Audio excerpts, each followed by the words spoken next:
তো বন্ধুরা, আজকে আমি শেয়ার করব আমার ট্রায়াম্ফ স্পিড 400 এ পিপিএফ লাগানোর 1 উইক পর আপডেট। পিপিএফটা কেমন পারফর্ম করছে, কোনো বাবেল পিল আউট বা প্রবলেম হয়েছে কিনা, এবং ফুল কস্টিং ব্রেকডাউনটাও আপনাদের সাথে শেয়ার করব। তো ভিডিওটা ইন্টারেস্টিং হতে চলেছে, ভিডিওটা পুরোটা দেখুন। তো চলুন প্রথমে দেখি 1 উইক পরে আমার বাইকের কারেন্ট সিচুয়েশন কেমন।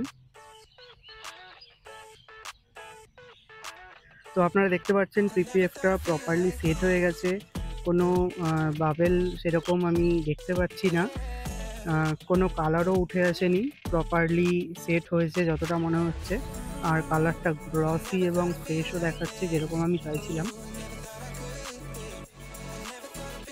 অনেস্টলি বলতে গেলে এটা আমার এক্সপেকটেশনের থেকেও বেটার রেজাল্ট বলতে পারো। যেহেতু সিটিতে রোজ রাইড করি, ডাস্ট, মাইনার স্ক্র্যাচ এসব পিপিএফ মোটামুটি সামলে নিচ্ছে। তো আমি পার্সোনালি এটা নিয়ে মোটামুটি খুবই স্যাটিসফাইড। লাস্ট ভিডিওতে আমি দেখিয়েছিলাম, আমি পিপিএফটা করেছিলাম কলকাতা ওয়েলিংটনের র্যাপিং জোন থেকে। তো ভিডিওটায় আমি প্রপার প্রসেস আর পুরো ওনারের সাথে কথা বলেছিলাম, প্রাইজিং ডিটেলস নিয়ে, অন্যান্য গাড়ির প্রাইজিং কীরকম শুরু, সেই সব নিয়ে কথা বলেছিলাম। আর কিছু কাস্টমার ছিল, তাদের থেকে আমি রিয়েল ফিডব্যাক নিয়েছিলাম। তো একটা ডিটেল ভিডিও রয়েছে আমার চ্যানেলে, তো আগের ভিডিওটা তোমরা অবশ্যই গিয়ে একবার চেক আউট করতে পারো। ভিডিওর লিঙ্কটা আমি ডেসক্রিপশানেও দিয়ে রাখবো, তো ওখান থেকেও তোমরা একবার চেক আউট করে নিতে পারো। তো এই র্যাপিং জোন শপটা হচ্ছে গিয়ে কলকাতার one of the best in terms of PPF quality, finishing, fitting, on spot demo and pricing. তো এবার বলি আমি কোথায় কোথায় পিপিএফ করিয়েছিলাম। আমি অ্যাকচুয়ালি ফুল বডিতেই পিপিএফ করিয়েছিলাম।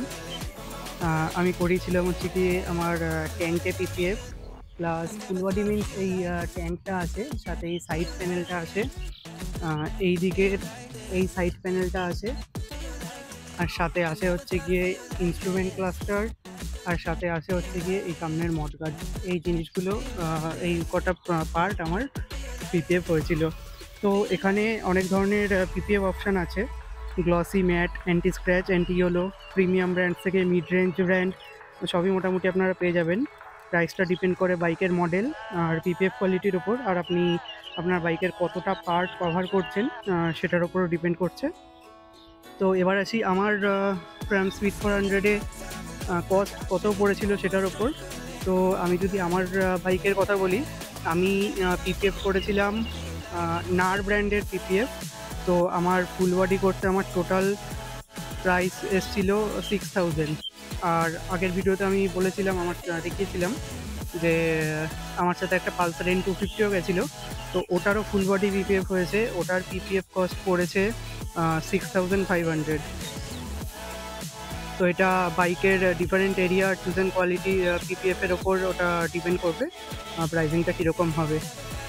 তো এবার মেন প্রশ্ন আসে যে should you get a PPF, আপনার কি পিপিএফ করা উচিত আপনার বাইকে?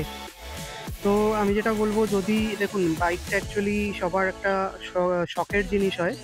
তো আমি যেটা বলবো, যদি আপনি বাইকটা লং টার্ম রাখতে চান, তো সেক্ষেত্রে স্ক্র্যাচ ফ্রি, সানসেফ, গ্লসি রাখার জন্য তাহলে পিপিএফটা একদম আপনার জন্য ভ্যালু ফর মানি ইনভেস্টমেন্ট। তো পিপিএফটা অবশ্যই করিয়ে নিতে পারেন। তো এখানে কিছু জায়গায় হালকা একটু দাগ মতো এসছে, দাগ না ঠিক, ছোট জাস্ট বাবেল টাইপের এসছে, একটু মানে অন্যরকম লাগছে এই জায়গাগুলো। প্লাস এইখানে আমাদের ফিনিশিংয়ের পর ওরা একটা টেপ দিয়ে আটকে দিয়েছিল এরকম সব সাইডগুলো। তো ওরা আমাদের বলেছিল 1 উইক পর যেতে। তো কালকে আবার যাব। লাস্ট সানডেতে করিয়েছিলাম, আজকে হচ্ছে গিয়ে শনিবার। তো এখানে দেখতে পাচ্ছ এই যে টেপগুলো লাগানো সাইডগুলোতে, তো এই টেপগুলো ওরা ফিক্স করবে। তো ওই জন্য 1 উইক পরে আবার যেতে বলেছিল। তো আমরা কালকে আই থিঙ্ক যাবো, আবার গিয়ে যা ইস্যু আছে ওরা আবার ফিক্স করে দেবে। তো বন্ধুরা, এই হলো আমার স্পিড 400-এ পিপিএফ করানোর 1 উইক পরের আপডেট। তো ভিডিওটা যদি ভালো লেগে থাকে লাইক করুন, আর চ্যানেলটাকে সাবস্ক্রাইব করতে একদম ভুলবেন না। কমেন্ট করেও জানাবেন ভিডিওটা কেমন লাগলো।